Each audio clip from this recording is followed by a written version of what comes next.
kandi nkabona arabimubwirira ku mbuga nkoranyambaga ntabwo yabivuze ari amagambo gusa.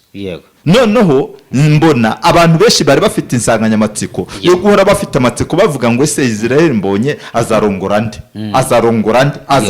nde. Imana ivugana naye ijambo rikomeye cyane, ndaza no gusoma n'ijambo Imana yampaye ntabwo ndarigeraho.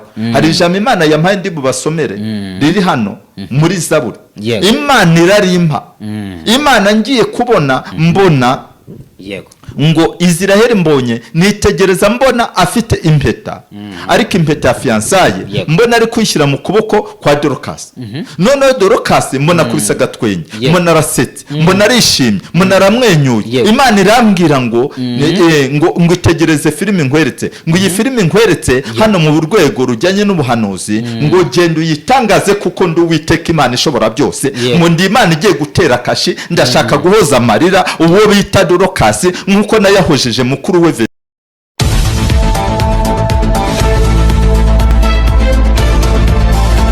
Ubuhanuzi bwaciye ibintu ku mbuga nkoranyambaga, aho bari kuvuga ku mukobwa uririmbana Vestina mu itsinda ryabo Vestina na Dorcas. Ahangaha bari kuvuga yuko ubuhanuzi ngo bwerekanye yuko ngo Dorcas azarongorwa na Israel Mbonye. Ibi bintu byaciye impaka, abantu benshi batangira kubyibazaho, bavuga ibintu byinshi, ndetse n'abafashe imyanzuro itariyo batangira kubandikira ku mbuga zabo.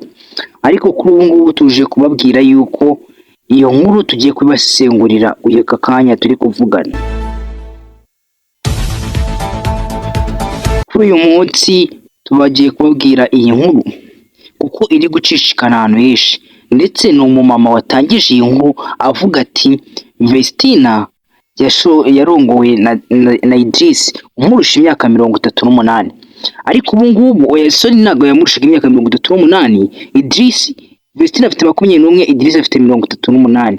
Mwumva ibyo bintu no bahita banariza ibyo bintu, batavuga ati Israel Mbonye ni umuramyi w'indirimbo z'Imana, kandi Dorcas akunda abahungu b'abaramyi z'indirimbo z'Imana. Abantu batabizi babimenye kuko ibyo nabiganiriye mu kiganiro cyiwe bariya kwa Irene kuri manager wabo. Bano bakobwa babiri ni abantu bari kwibazwaho cyane muri iyi industry nyarwanda, kubera yuko Dorcas niwe utarashaka, ariko kandi bashaka ari batoya cyane mu buzima bwabo, ndetse no mu buzima bwabo bwa famiye pare by'ubustari. Bano bantu bashaka ari batoya kuko ngo ni sinzi impamvu iyo myemerere yabo ariko ibiri.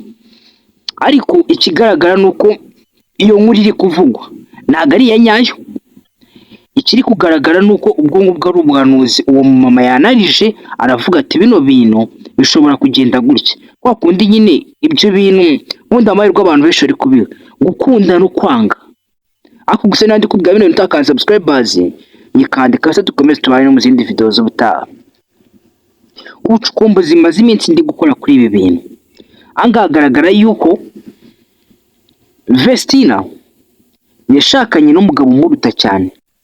Dorcas nawe bari kugaragaza yuko ashobora gushakana n'umugabo umuruta cyane, kandi bano bantu ntabwo bari kumenye yuko mu muryango w'abarokora ubundi akenshi ntabwo abantu babiri bagomba kurongorwa mu mwaka umwe cyangwa mu gihe kimwe.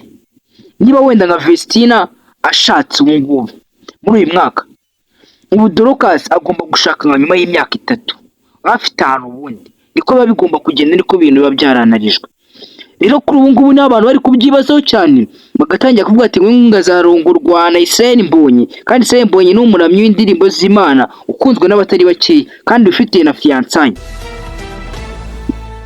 Icyo gihe kino bashatse kugaragaza yuko Israel Mbonye n'umukunzi we bazashwana akabana na Dorcas, kandi mwumve ko icyo kintu ni ikintu kitayakunda kabisa. Ibyo bintu n'Imana yabinyuzamo mu kato. Ako ikintu gishobora kubaka abana nuko Israel Mbonye nkuko tubivuze yaba yarashwanye n'uwo mugore we bafite ibintu bapfuye, uwo musheri we se nagara umugore we. Dorcas we akaza ari nko guza Israel Mbonye nk'inshuti bisanzwe, ariko bikarangira bakundanye. Gusa uko kuntu biri kugaragara ibyo bintu uko tubivuze biragoye, ntabwo ari ibintu byoroshye ku buryo umuntu wese ahita abyumva nk'ibintu bivugitse n'amagambo uko bisanzwe. Njye rero ku mwanya wanjye uburyo nabibonye, kuko uno mama hari ibintu byinshi yagiye avuga ni bibi, kandi ari kuvuga ati ngo bizaba ngo mu kwa munani. Noneho ikigaragara ibyo bintu yavuze ko bizaba mu kwa munani tariki 5 z'ukuri uyu mwaka. Ibyo bintu byarabaye? Ntabwo byabaye.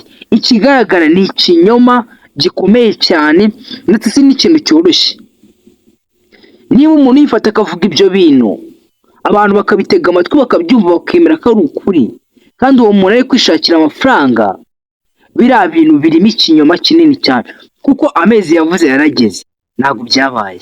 Ubwo se azongeraho ikindi gihe, wenda basi yabeshya neza akavuga ay'umwaka utaha, ariko yongeyeho ngo nayo y'umwaka. Yebaba we, yebaba umuntu utarakaye subscribers, ngo tujye tukwanaririza inkuru nk'izi ngizi, kandi subscribe tujye tubana everyday. Kandi ndabakunda cyane bakunzi banjye, njye banyita umushishozi papa, ndaye mbashishoriza buri kimwe cyose mwifuza munibaza ku giti cyanyu.